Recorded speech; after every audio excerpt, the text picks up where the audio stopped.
Welcome back to the Foundry by Forge College. Let's just jump right into it. Today, we're picking up exactly where we left off.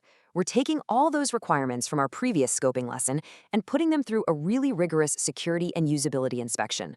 Our main goal here? To finalize our ERC-4337 smart wallet blueprints. You know, if you remember scoping out your wallet features and feeling pretty great about them, well, now is the time we make absolutely sure those amazing features don't accidentally leave the front door of your wallet wide open to attackers. We're going to merge that top-tier user experience with just ironclad security. So here's our quick roadmap for today's building inspection. We'll cover rebuilding the smart wallet, then look at the component threat model, dive into onboarding and sponsored gas, touch on balancing session key access, walk through a safe social recovery setup, and wrap it all up with the secure building blueprint. All right, let's kick things off with Section 1, rebuilding the smart wallet and meeting our new building staff. The biggest mental shift when you're dealing with ERC-4337 is moving away from that traditional single owner with just one master key. Instead, we're bringing in a whole team of specialized interconnected actors who make the wallet function smoothly.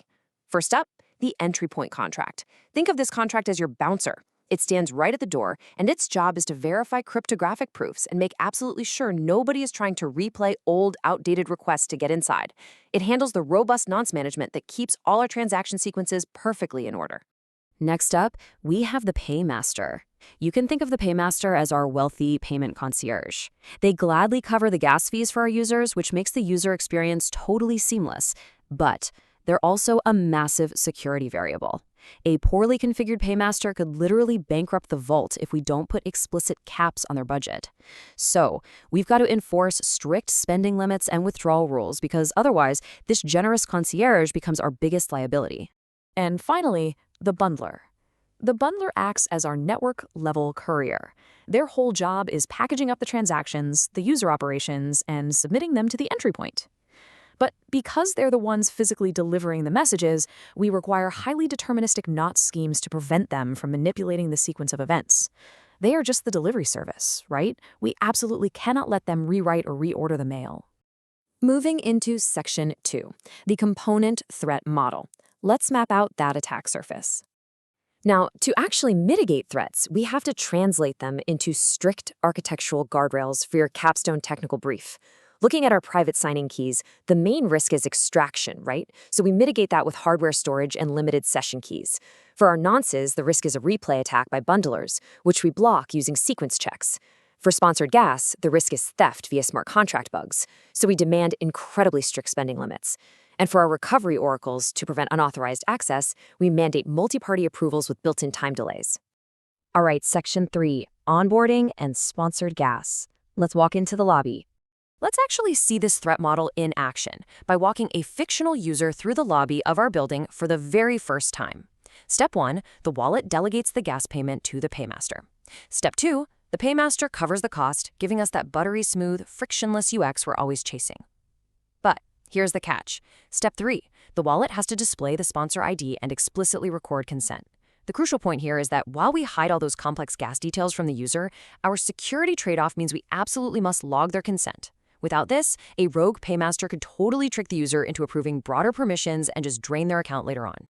On to Section 4, balancing session key access, or as I like to call it, issuing temporary visitor badges.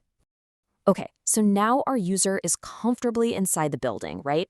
They want to interact with applications quickly without cryptographically signing the visitor log every single time they open a door. That's just way too much friction. And this brings us to session keys. The big UX benefit here is reduced friction and much faster interactions. Session keys are essentially temporary visitor badges that give users lightning-fast access. But the security trade-off? It significantly broadens the window for misuse if their device is ever compromised. You're basically trading off absolute security for high-speed convenience. Because of that trade-off, we have to protect the access control plane by heavily restricting these temporary badges. So here are the mitigations you've got to implement. First, limit the transfer amount so an attacker can't drain everything at once. Second, restrict the key to specific trusted contract addresses. Third, attach strict expiration timestamps. Fourth, make sure there is a highly visible active session status right in the UI so the user knows that key is live. And finally, give them a single tap revocation button. If something feels off, they need to be able to instantly revoke that badge. Section 5, Safe Social Recovery Setup. Let's talk emergency fire protocols. So, what happens if our user loses their main key and gets locked out of the building entirely? In traditional Web3, well, they'd be out of luck. But with ERC-4337, we use an emergency fire protocol called social recovery. This relies on a threshold of trusted guardians, say 3 out of 5 friends, assuming you actually trust them not to conspire against you, to vouch for the user and restore their access. It completely removes the massive single point of failure of a seed phrase. But, of course, that comes with its own risks, which is exactly why the process has to flow like this. Step 1, a guardian initiates the recovery. Step 2, a mandatory time lock is activated. Step 3, on-chain observability allows the user to actually see the attempt. And Step 4, control is transferred safely. You might be wondering, why the time lock? Well, because a colluding minority of guardians could act like a rogue homeowners association and try to steal the wallet right out from under the user. We have to implement these delays and clear on-chain alerts so the true owner can cancel a malicious recovery attempt way before control is ever handed over. And finally, Section 6, the Secure Building Blueprint. These are your golden rules for the capstone. Before you even start writing your code or your technical briefs, we need to establish 2 golden rules of engineering.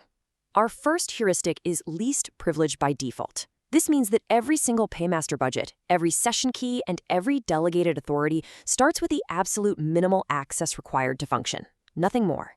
If a component or a user needs more power, that privilege escalation has to be explicit, intentional, and fully auditable.